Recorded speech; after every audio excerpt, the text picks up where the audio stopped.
All right, Joel, we are here in Motorland Aragon, round 8 of the 2025 MotoGP World Championship. I love that you're being my umbrella girl for me in this Spanish heat. Was it 26 degrees right now? We're going to do a track walk. So can you tell me, how do you master a lap of Aragon? What's the secrets to this place? Well, I got 2 jobs here, the umbrella girl, and then obviously try to go as fast as possible around Aragon. So yeah, we'll try to give you some key pointers I think is important here at Aragon. It's quite a fast and flowing track, but at the same time, you got to really focus on the points that you can make a lot of time, which is a lot of time on the exit of this track, because obviously the track has some long straights, but also the first sector example, you can't see it, but it's like a little bit uphill, so you got to keep the momentum going. So that's really important, obviously, to keep the speed up. Awesome, let's head through that first sector now. Let's do it.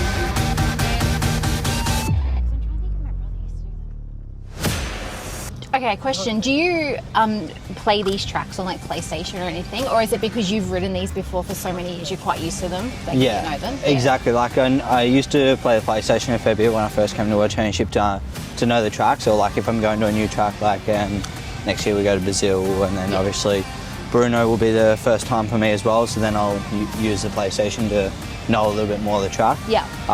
But the tracks I've already been to a lot of times, normally no. I'll watch I watch before the weekend, like same with this weekend, the whole weekend spent watching FP1, FP2, FP3 from last year. Yeah. Okay. Just to see like where the riders, whoever was strongest, you can try to find something there, you know. Yeah.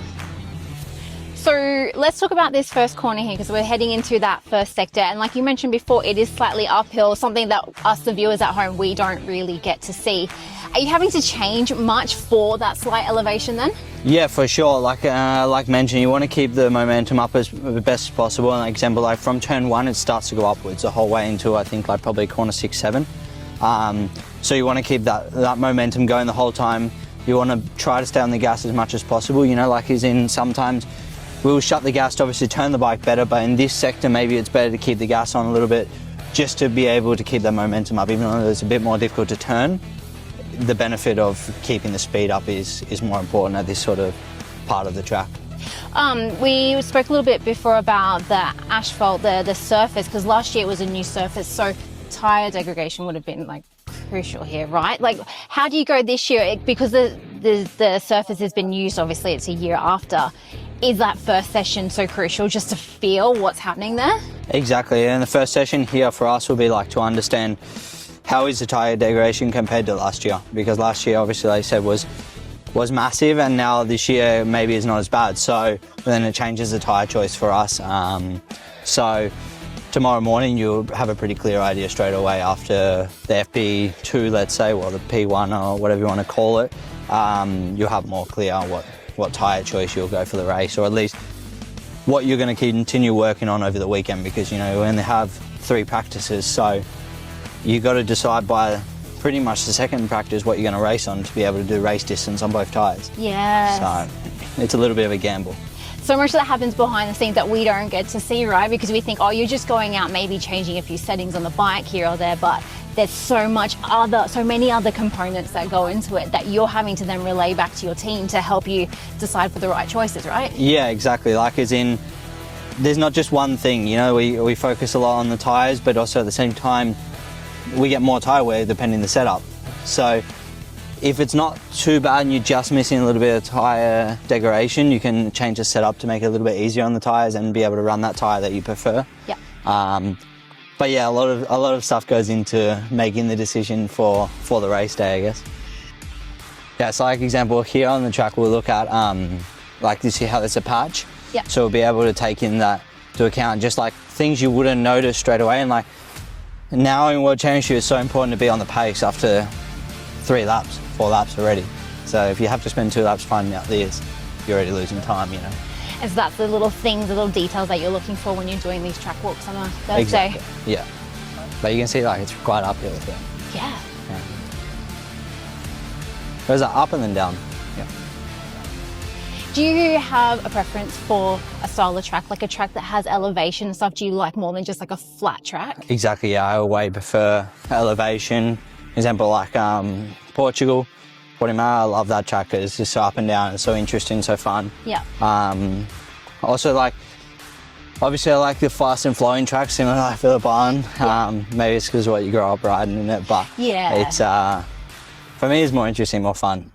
The tracks over in Europe so far, I mean, I've only been to 2 this time, but it seems like they're a whole nother level compared to what we have at home, right? Yeah, exactly. Well, the thing is that it's a lot of the tracks now here are just getting wider and wider, you know, so it's like back in the day, it used to be the same here, the tracks to Australia. Yeah. So just Australia hasn't adjusted the tracks as much, I'd say. And then now, okay, we have the Bend also. That's quite like a world level track, let's say. And I think like similar to Phillip Island, quite similar to here, step 4. It's just got that different feel about it. Like, I mean, Australia, everyone loves that track, and I think, can't remember the main reason why. Apparently it's because they didn't do the map just like by computer. Apparently they did it by like just looking, you know, or whatever, walking it. So I think that's what makes Phillip Island special. Definitely. They utilise the landscapes and the elevation and everything. Exactly. It's not just smack bang in there. Yeah, get the computer out and put it on. So tell me, do pretty much every rider from all 3 classes come out and do this track walk then? Yeah, 100%. Yeah. I think 99% of the grid for sure, they do the track walk. A lot of the time, like I said, it's for fun, the smaller details, and you know, from year to year, some things change. Yeah. More is like, the track limits and stuff, but also if they patch an area, or, you know, like if cars have been there a lot, like Barcelona changed a lot because obviously they have the cars F1s. Yeah. So it makes more bumps, and you just try to figure that out. Because then, like I said, a lot of goes into the information of, then after exam, if me and my crew chief see there's some bumps at this corner. Yeah. We know when we look at data, we're not going to really blame the bike straight away. You know, you can take it into account. You say, okay, the track already had bumps, so we're not going to like look at it that deeply. Okay. But if we walk over a section where it's completely flat and quite smooth, and then we see chatter in the bike, we know there's somewhere to improve. Something going on, Explain to us chatter, because something that we often hear, and I don't know if the people at home you hear on the TV, if they understand what it means. So what is it chatter for you? Yeah, chatter is pretty much, a simple way to describe it is like a vibration. Yep. But a massive vibration, you know? And there's actually more than just one chatter, because the chatter can be sometimes like a very small, just losing grip on the front tire and then catching, losing grip, like really short margins, and that creates like a chatter. And then there's some other that's like from the rear pushing the front, and it's just the front struggling to hold up, and it gets like a little vibration, you get like a bit of understeer. So yeah, I mean, the easiest way to explain is that the front tire can't hold the pressure that we're holding on the tire, you know? Yep. And that can also come from the rear tire having too much grip, you know? So the prime example is that everyone will see at home, and a lot of people have actually spoke about it, is like in Qatar, the race I raced with one SC1 in the front, which is a soft compound, and SC2 in the rear. Yep. And the others race with SC2 in the front always, almost.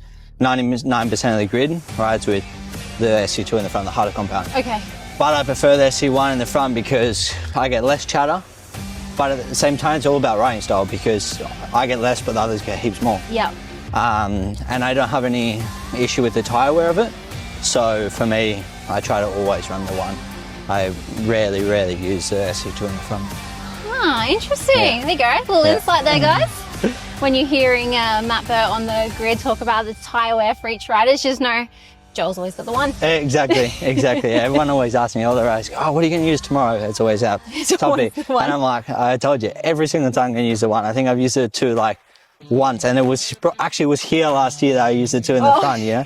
And then I realised straight after the race, I'm like, I don't want that 2 anymore. I'm like, no way. Yeah, so these sort of patches are quite slippery for us. Oh, you know? Okay. So, like you change the asphalt and you straight away you're on the brake still here. Yeah. You know, so the level of grip drops, and you have to be prepared for that. Yeah. And also sometimes you have to prepare the setup for that. You know, that means going softer with the bike to be able to allow for the changes of grip inside the track. There's things you have to take into account. Yeah. Wow. Yeah. It's fascinating. Yeah. There's so much little intricacies that we just don't know about. Exactly. How is mate? All good? Congrats last weekend, eh? Good. Good? Congrats. Eh? Oh, hello. Hi. Thank you. Need to be careful what you Oh, say. yeah, exactly. I need to be careful, eh? Can I get in trouble? Yeah, good. Ready for you? Yeah, I enjoy. Yeah. Oh, nice. Silverstone, nice track. Wow. So it's a nice race, eh? With the Moto2, Wow. it was like a Moto3 race. Yeah, I could say I was with Gonzalo the whole time. I say, wow, I think Alonso win. Yeah, you why? I say, yeah, he like Moto3 races. You know, it's similar to a Moto3 race. And then, wow, finally, almost, eh? Yeah. Ah, I good. need to keep learning. Yeah, nice. Yeah, normal first year, but good. Yeah. Are you At the enjoying end- the jump up? Is you happy in Moto2? Yeah. Yeah? Really Love it? happy. Yeah, at the end, it's like you get, well, it's different riding style. Yeah. And the races look so different also, Yeah. but it's like more fun. I love Something that. new to learn, no? Yeah, Yeah. So good. the way to ride, Yeah, Yeah. like completely more, different, no? Yeah, more similar to MotoGP, not like MotoGP, but Yeah. More similar. more similar. Ah, so cool. Yeah. Good? Yeah, good mate, good. Oh, well. Yeah. Then we made a mistake in Silverstone. We just got too excited. We hit first and we tried to push to break away, you know? Yeah. And wow, But too I much. don't remember how was it finally. No, I crashed out of the first in yeah, the okay. chicane. Yeah. Yeah, I opened I think 10% more and lift the front and with the wind, catch it. And when I go down, there was no front tire No anymore. front I say, oh, fuck. The wind take it. Yeah. But well, can happen, can't it? So it's Yeah, okay. no, but you're riding well. Yeah. You No. need to keep constant there. Yeah, exactly. Keep staying there on the podium and it's okay. After will come. And work well Friday and Saturday. Yeah, exactly. You need to win the race on Friday and Saturday. Yeah, exactly. Do the work then and for Sunday then- it's more and then easy. enjoy. Yeah, exactly. Yeah, good man. Good mate, bye. See you. Good luck this weekend. Cool, guys. Bye. That's pretty cool. He's a good guy. Yeah. What do you tell me the whole time when we get to the straight? Gas. Gas, we have gas. Yeah, gas. We have gas. Is about the thing that we get the most from the track one. Wow. Yeah. Sometimes it's also in the stand, for example. Gas. Gas. This is mad, right? Exactly. This is what I get in the middle of the session. More gas. More Okay, more gas. Sometimes we are serious. Sometimes. a little bit. Yeah. Probably 1 hour in the whole day. Yeah. Yeah, that 1 hour super important, yeah. but the rest. Exactly. Nah, the environment of the team is so important. Yeah. To stay light, easy with everything, you know. Yeah. Yeah. Tell me, a Moto3 team, how many team members, crew chiefs, data technicians, mechanics, like how many guys are in the team? Yeah, every team is a bit different, but for example, for me this year, I have one crew chief, one data.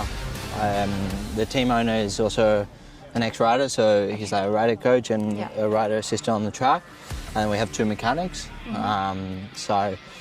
Yeah, and then we keep the same team the whole year, you know, as in the people we work with, obviously. Because you slowly build a relationship and then you want to try to keep that as much as possible.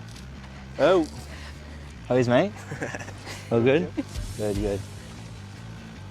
Last year, I think, had green, if I'm not mistaken. Okay. So, now this is not track limits. Why would they change that?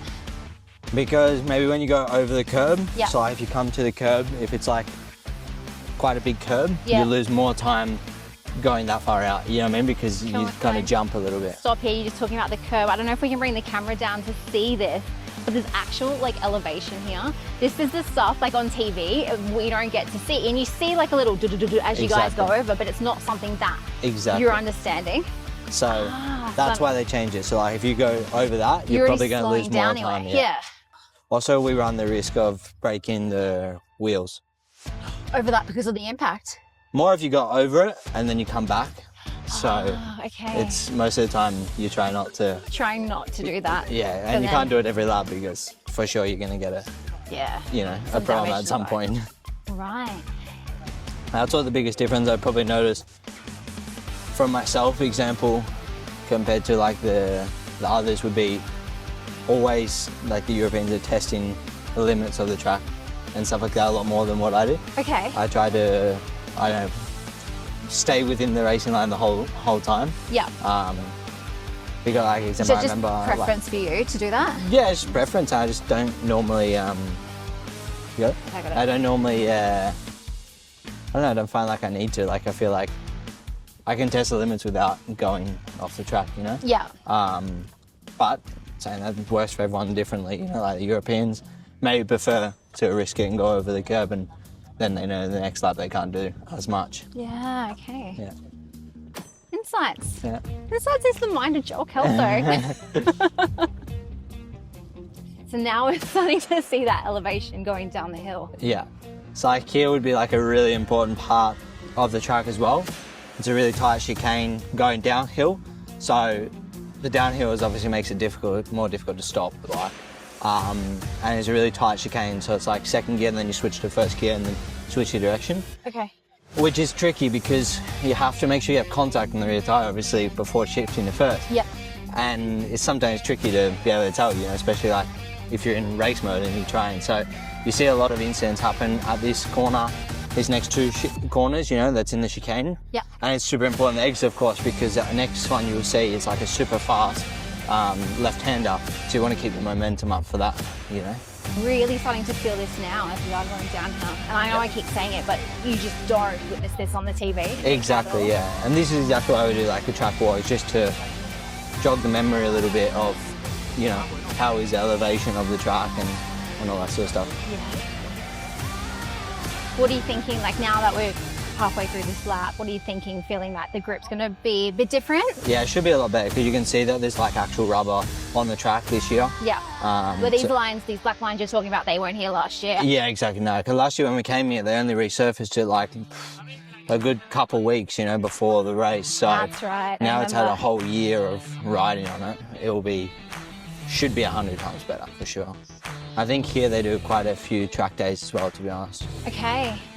Guys that used to come here and do the track days on the go-kart track, just around the corner. On the mini moto, because that's very Spanish? Well, actually 600 because it's like quite a big karting track. You know? Oh, okay. Yeah. So is this what they call the corkscrew here? Is this where we're at? Okay. Exactly, yeah. All right. And I don't know if the camera can see down there where everyone who's passed us so far, looking at how far below us they are, we're up here. It doesn't look like much, but as you're starting to see the landscape fall, realizing that, yeah, I can imagine how the bike's like wanting to push in, but you're having to manage the grip and everything, right? Exactly. So once you've exited through that chicane, what's the idea? What's the plan to run through this next left-hander? Yeah, so here it's important to stay out to as close as you can to the curb. Okay. And delay the entry as much as possible because as you'll see once we get a bit more around the corner, it's really super uphill and you want to keep the speed through as much as possible. So you sacrifice a little bit on the entry to be able to gain on the exit. So yeah, sometimes we'll slow it down a little bit more just to get a better exit, you know. And also here you can really destroy a lot of the tyre, so you want to try to manage it as best as possible and keep it off the edge as long as possible. Are you, when you're planning out a lap, and I guess the ideal lap, are you looking at it sector by sector, or are you going, okay, this is the most difficult corner here, so how can I prepare the lap around that? Or is it a blend of both? Or is it just what you feel on the bike? It's a blend of both because like the points example we spoke about, I'll keep that in mind of which parts you need to sacrifice entry and gain on the exit, or you can make more time on the entry and don't worry so much about the exit. I think it's really important to keep in mind because that's how you can make such a fast lap time. If you can be able to adjust your riding throughout the lap, that's probably the biggest difference you can make to any other rider on the grid. And I think that's one thing that this year we've really done good at is be able to adjust our riding style for each part of the track and each track, you know, like Jerez, for example, was always not a strong track for us. And then all of a sudden, you know, we've changed the mindset a little bit this year and just trying to get stronger at each track, you know, and just be able to adjust my riding style. At the end of the day, if you want to be a world champion and be the best, you've got to be able to adjust. So I think that's the biggest thing we've taken into this year is just trying to adjust as much as possible to each different track and each different sector of the track, and I think that's really helpful. How do you cope with the heat? Because obviously, what did I say? It's 27 degrees now, but being on the bike and the leather suit and everything, it's going to be much more above that for you, your body temperature. How do you cope with that? Do you train for that as well? Yeah, for sure. Like definitely. Well, I'm from the Darwin NT, so obviously I'm used to the hot. You're used to the heat. But no, like example, like we'll train a little bit later in the day, maybe like 11 o'clock already before we go cycling, just to make sure we're cycling over the hottest part of the day, over lunchtime and stuff like that. So definitely you train for that. Or going to Malaysia, example, you try to simulate as much as possible in saunas or whatever, just to get used to it, because like here's not too bad when it's dry heat because you can deal with it and you still have that breeze a bit. By example, in Malaysia, you just feel like you're smuggled the whole time. You can't, humidity, yeah, right? you can't get any fresh air in, let's say. And you feel that when you're on the bike as well? A big difference? For sure, and especially like since we get a bit of heat from the bike, it doesn't make it easy, so you have to be able to work in that environment, which is bloody hot, Bloody hot, I can imagine. Exactly. Helmet, gloves, boots, leather suit, the liners inside, heat from the engine, heat from the sun hitting the asphalt. And then we're just sitting at home watching it on the sofa going, come on! Exactly. Now we're on like, how do you say it? Like the mini back straight, kind of thing, because then we have like one more little sector and then it's the back straight that goes for really long back massive. straight, yeah. So here for us is, like I said, important exit here to be able to get as fast as possible from here to the next one, and more here because it's uphill.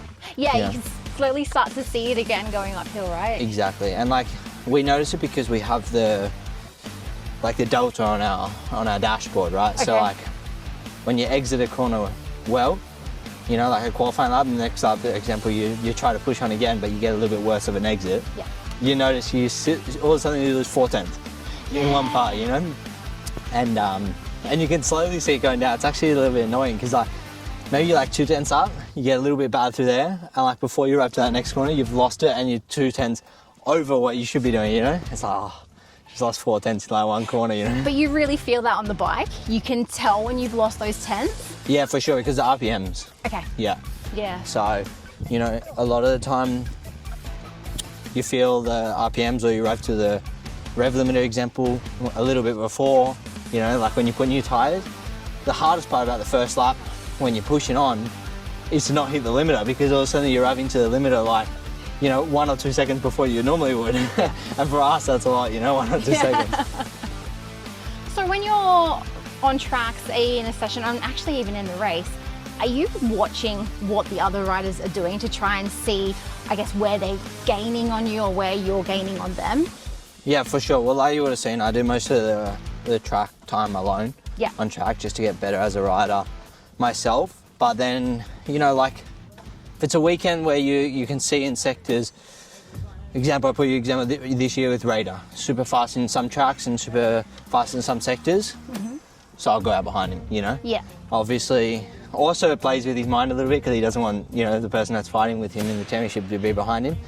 But also because you can get that advantage of see where maybe he's gaining, 1/10, and he can't see that because you're behind him. Yes. So you get like a little advantage over it, and I think, it's sometimes good to go behind the rider, obviously, to be able to find them little strong points, but it's difficult because a lot of times they don't want to let you, obviously. Yeah, so you just prefer to go out, do your laps, figure it out on your own and not have anything clogging your thoughts, right? Exactly, and like the only rider that I'd really take that on from now would probably be Raider at this moment. Yeah. Because he's the next one that can ride fast alone, because maybe you see some sessions, someone's first, but you don't know, they probably had a slipstream for, half a second or a second, so you don't really want to go out behind and take advice from them because they don't actually know, they just went behind someone and make a lap time. So in Moto3, it's kind of like the only thing that's a little bit difficult, is that you can be the fastest rider out there, but on lap times you're P5 or P6, Yeah. But that's what's good, it's what we love about the Moto3 racing, because it's so close. Exactly, that's what keeps it close and interesting racing, that's for sure. Definitely. Oh my God. Do you miss much food from home then? Like, or things just from home? Yeah, I more just miss being at home and like, Yeah. hanging out with the friends, and obviously the food. But at the same time, I wouldn't be able to eat the food in Australia every day. If not, I wouldn't be able to ride bikes, I don't think. So you're telling me you wouldn't have Vegemite on toast every single day? no, I wouldn't. Only because... You're so un-Australian. Yeah, exactly.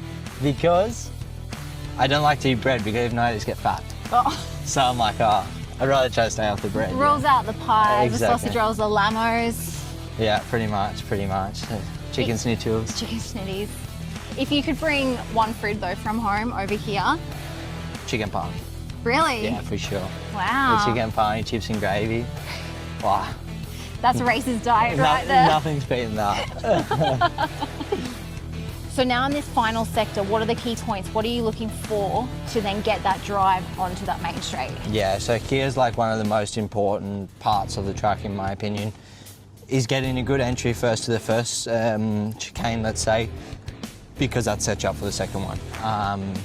I mean, obviously some famous passes have happened here in MotoGP, they played the other day, but then you see like Marquez, I think he passed like 2 people going into the second chicane. Yeah. But then he lost all the drive down the straight and he couldn't get him, you know? So it's sometimes it's better to prepare the exit because this straight is massive. Like you can, you know, go from 5th to 1st for sure, you know, just from how big the straight is. So it's super important, you know, this chicane will set you up for the end of the lap. But I'm guessing for you guys in Moto3, because we know slipstream is something that you utilise a lot, this straight's very important for that. So you could essentially be at the back of the pack here, but because of the slipstream, get to the front? Exactly, yeah. It's one of them slipstreaming opportunities that is massive for us in Moto3 for sure. Here, it's like coming out of a tight first gear corner. Oh, okay. Yeah, you know, so it's... Because yeah, it's almost like a right 90-degree turn, isn't it, onto this back straight? Yeah. But also, like saying that, even though it's good to be behind people here on the straight, you get like the ricochet effect. So if you're, you know, 7th position in here, you gotta remember it's like a ricochet, like for traffic, you know? Yeah. So like it comes back, and then it's like a really slow exit. Yeah. So at the same times you can struggle a bit, you know? So for you then, are you more focused on the tighter part that we've just walked through, or are you more focused then on this back straight? Yeah, no, exactly. I'll be focused more on the tighter part. Yeah. And then that means I'll probably have like a little bit shorter of a gearbox, so arrive to the limiter a little bit earlier, so I'll lose a little bit of top speed. Yeah. But focus more on that area. And then for the race, depending what it's looking like, if like, we'll change it. If I feel like, you know, I have the pace like I did in Silverstone or Le Mans, where I can push on the front, I'll keep the short gearbox. If I feel like I need to, you know, sit in the group, wait and be patient to the end of the race and try to get the podium from this straight, then I'll prepare with the longer gearbox just to be able to get, you know, good slipstream and position. Because once you pass into the last corner, that's your position unless you make a mistake. Yeah. Yeah. Okay. Whoa, this is a long straight. It's massive. We're about a third of the way down, and it's never ending. What does it feel like for you then? Because it is so long. Does it feel like it goes quickly, or for you, does it feel like it is taking a long time to get to that final corner? It's a good question. A lot of the time, it goes quite fast. Yep. You know, because you just want to be more time out on track, and a lot of it goes quite fast. Yeah. And to be honest, like until we click 6th gear, we're focused on getting the exact RPM where we change gears, because that can make a massive difference. You know, like on every bike or car, there's a certain RPM that has the most like power. Yeah. So we want to hit that every single time, every marker. So until we click 6th gear, which is probably a little bit later down there, we're focused on that. You know? Okay. So the time you click 6, then you probably only have a couple of seconds before you're breaking into the last corner. What are you thinking about when you're in a race situation? Or do you you hear it with high performance athletes or those people, they get into that flow zone where it's almost like you're not thinking, your body's just in autopilot? Yeah, well, the flow zone is like the prime situation you can ever have. Like it happens, you try to happen as much as possible, but obviously you can't just bring that on, like you just can't try to get in the flow. But like when you're in that flow zone, everything goes super fast, super easy, and you don't really remember what happened. You just, all of a sudden you make it to the podium of the race win, you know? Yeah. And if not, which is majority of the time, you know, like what they say, you know, 50, 60 or 70% of the time, the races aren't, you know, how you expected or, you know, how you would have dreamed it. So in them times that it's not, for me, I work with like a psychologist and stuff like that to be able to stay focused in each lap and try to make the race flow as much as possible. And I think that's like this year is definitely one of the massive things is being able to control what I think about during the race and be able to stay focused on what I need to be focused on. Okay, we finally made it to the last corner of the circuit. Talk to us, what's going on? How do you master this to get that drive then onto the main straight? Yeah, so for here, I really love this corner. For me, it's a cool corner because it's a faster corner. You've got to manage, normally you have some slide around here. And I mean, I like it a lot. It's just super cool. Also a little bit uphill. And there's all different lines. You can see like everyone will take a different line going into this corner and around it. Some people go a little bit wider out, get a better exit on the straight, or some people stay middle entry. I prefer staying like the middle the whole time and just be like average on the entry and average on the exit. We're a little bit stronger in the middle. Okay. Just because the straight's quite short already. Compared to the one that we just come exactly. down. Yeah. So, yeah. Okay, so you just feel that's a bit more comfortable for you to then drive on through, yeah? Exactly, yeah. It just suits my riding style a little bit more as well. How would you describe your riding style? Well, like I said, this year it's been different. I try to change it around as much as possible for each different track. But it used to be like braking and that would be my strong point, but it was strange because I was really, really good under braking. I'm really strong under brakes. But my example, the slower corners, like the first gear exit corners, has never been a strong point for us. Okay. And this year we've got better at that. So now I feel like we're really good in all areas. And obviously at fast corners, I think most Aussies are pretty decent at that just from where we grew up and Phillip Island, you know, obviously. With the flat track and the motocross and that stuff, right? Exactly. So, yeah, I think all Aussies have been quite good at fast corners. So, and braking's always been a strong point, but now I feel we're quite good at everything, including the slower corner exits, which in the past has been our weak point. It's coming out this final corner here, like you mentioned, a little bit uphill, right? As we're going down to that shorter main straight. Tuck in, full gas as your crew chief, as your team manager said before, yeah? Exactly, full gas. Try to get on the gas as early as possible here because, yeah, like you said, it's uphill and you want to keep that speed going up there and finish off the lap time as strong as possible, don't you? Exactly. When you're saying trying to get on the gas early, it's about standing the bike up as quickly as you can, right? Yeah, exactly. Get off that edge of the tyre and be able to open 100% gas as soon as possible. So every lap you're looking at your lap board, your pit board then? From the communication, or is that something you just do when you feel you need to? To be completely honest, I don't watch too much of pit board. I prefer to get the messages on my dashboard. Okay. On the bike. Just because I know that, like example here, we're the last box. So they'll have the board out when I'm braking and going down the gears. Yep. And I prefer focus on that. And example, the dashboard message, they can send me now. And then I have the whole straight to look at it. You know? And on that dashboard messages, what are they just telling you? Who's behind you or your gap or your... And the race will be the group size and like if I have a gap, obviously. And then if, like, example, my championship rival when Piquet's crashed out, they put that. Crash out. Yeah, just information that we'll discuss before the race on what we want on the dashboard. And you guys do communicate that, you say what you are wanting? Yeah, for sure. And then obviously when 3 laps to go, they just send me 3 laps to go, 2 laps to go. Perfect. Because finally in the last laps. You're not thinking of anything other than trying to win. Exactly. Well, we did it. We walked a lap of Aragon. We completed it. Now you're going to do it a lot quicker, hopefully. I hope so. We got passed by a lot of people, so I hope we can do it a little bit faster than that. So now you've done the lap, you've told us little bits and pieces. What is the game plan for this weekend, Joel? The game plan is the same as always. Do a good Friday, Saturday, work on the race, not thinking of, let's say, so much the position. As long as we're inside that top 7, I don't really mind. And then, yeah, be prepared for the race to be able to fight for that podium once again. Last weekend we said we're going for the victory. Well, we're just going to focus on going for the podium. I think that's at the end of the day, if you're fighting for the podium, you're going to get the victory in a matter of time. So, yeah, the goal is to be on the podium every weekend. I mean, you've done pretty well so far this season. Hopefully, we'll see that top step this weekend. I'll be rooting for you anyway for that top step this weekend. I hope so, I hope so. Thanks so much for taking us on a lap of Aragon, Joel. We can't wait to watch you out on track tomorrow. Thank you so much.